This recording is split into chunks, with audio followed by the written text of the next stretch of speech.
Mas marami na ang bumabiyahe pa uwi sa kani-kanilang mga probinsya ngayong araw sa Parañaque Integrated Terminal Exchange. Sa gitna nito, bukod sa mga sasakyan, sinuri rin ng mga otoridad ang mga tsuper ng bus sa pamamagitan ng random drug test. At live mula sa PTEX, nasa frontline ng balitang yan, si mobile journalist Evan Tarinque. Evan, gaano na ba karami ang tao nga dyan? Nikki, umaga pa lang, 53,000 na mga pasahero na ang narito sa loob ng Parañaque Integrated Terminal Exchange o PITX. Mas mataas ito kumpara sa inaitala sa kaparehong oras kahapon.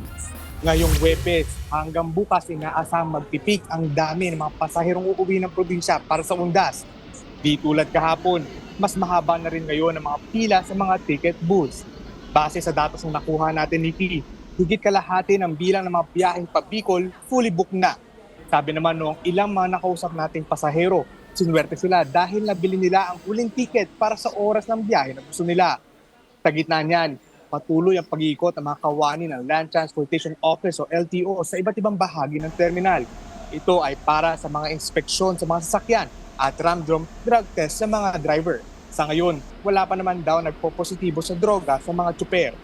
Nikki, sa oras na may driver na magpositibo sa random drug test, isa sa ilalim siya sa confirmatory test.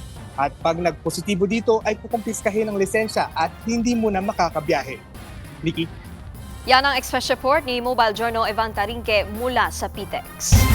Mga kapatid, Nikki de Guzman po. Para sa pasada ng mga rumaratsyadang balita, mag-follow at mag-subscribe na sa social media pages ng News 5.